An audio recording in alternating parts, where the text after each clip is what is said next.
risk aisaidie familia yake. Na even though lengo tupate risk wote kama ilivyo mwanzo, as you know, ni biashara, na tulikuwa tukijitahidi kwa uwezo wetu kuwekeza ili kukuza career ya msanii ambayo itakuwa ni lifetime na kuchange maisha yake.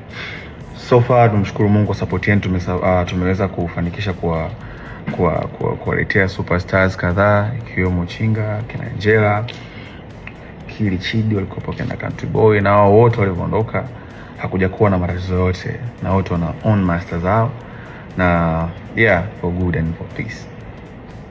Hamna mtu yote mwenye malalamiko ya kudaiwa. So that's how we live by lifting each other. Lakini pia speaking of BASATA, nilipata mwito na niliomba management yangu niwakilishe, nataka kujua issue ni nini, kwa sababu sikutegemea, na kwa sababu mazungumzo naye na bwana